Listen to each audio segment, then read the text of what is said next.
Sorry about that. You know how sensitive the new diesels can be. Yeah, I dealt with some like them before.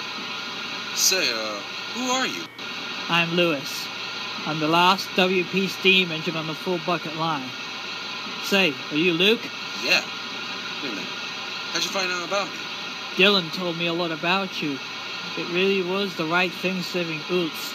Thank you. From the afternoon to the evening, the two engines grumbled about their home railroads, how they got here, and their lives here as well.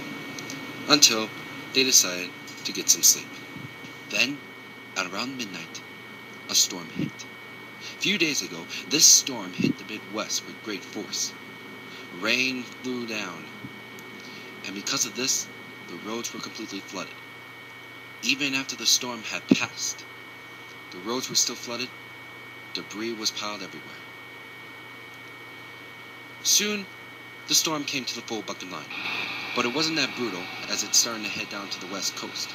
But still, Luke will find it really difficult as he begins his first day as a temporary Western Pacific engine.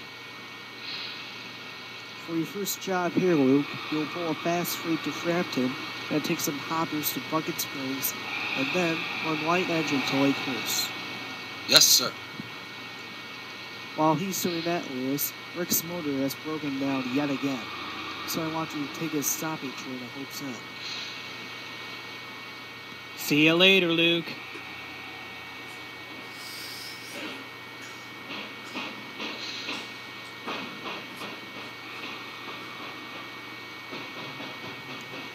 After Lewis left, Dennis and Mark arrived to get started.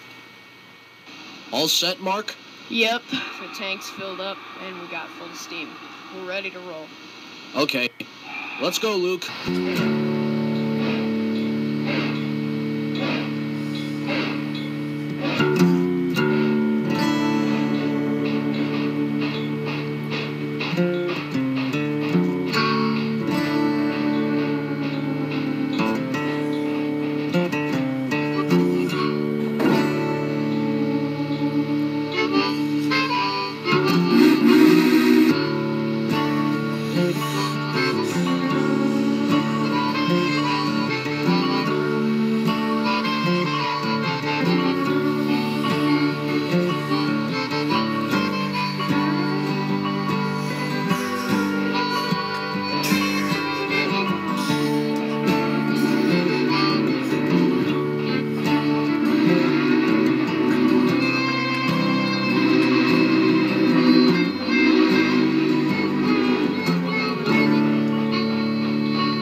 Frampton is one of the newest yards that was built on the full bucket line.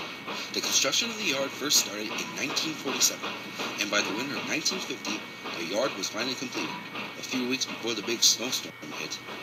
This is where the Western Pacific can easily build and break down their trains without getting in the way of the Union Pacific on Lake Hurst. Luke was really impressed as he made his way to the siding to drop off his train. Oh no, not those two again! Oh, it's the Civil War bullet again. Emily, what were you just saying to Luke? Who? The steam engine right in front of you. What do you have to say? How should I know? I'm surrounded by flashes of orange. I won't be having this! Dennis understood, and he took Luke to the turntable, and he turned around and headed to the Bucket Springs.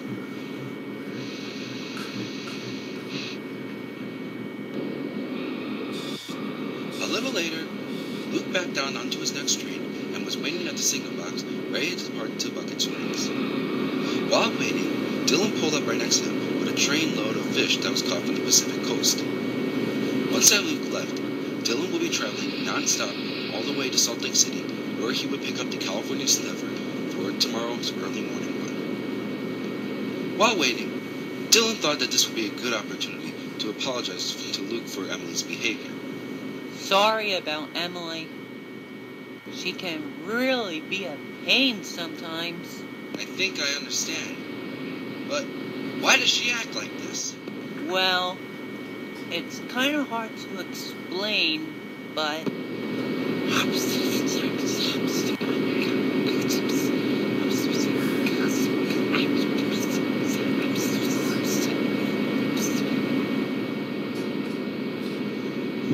Jeez, that's harsh. Yeah, I know. But she'll get over it soon. Trust me. Time to go, Luke. Alright. Bye, Dylan. Bye, Luke. The day finally got better. The storm had finally passed, and the sun had just got out of the clouds and was shining again. And Luke was making up for lost time as he highballed it to Bucket Springs. How you doing, Mark? Pretty good. Hopefully we'll have enough water and oil to get back to Lake Hurst. Okay, just keep that fire lit. Eastbound and down, load it up and truck it. Are we gonna do what they say can be done? We've got a long way to go and a short time to get there. I'm eastbound, just watch no bandit run. Tomorrow morning, a fast freight train will be running to Orville, California. Because the locomotive will be switching at Lake Hurst, Mr. Wilsman had let Luke spend the night with the UP engines. After being washed down, Luke found Stephen Woods at the engine shop. Hey, Luke. How's the WP so far? Yeah, it's a nice place, but their 2F units are starting to get on my nerves. One of them called me a Civil War bullet with an orange and red cape. You mean Emily? Yeah, I dealt with her before, but she's really nice once you get to know her. I find that hard to believe. Luke just needs either a few days of something never done before.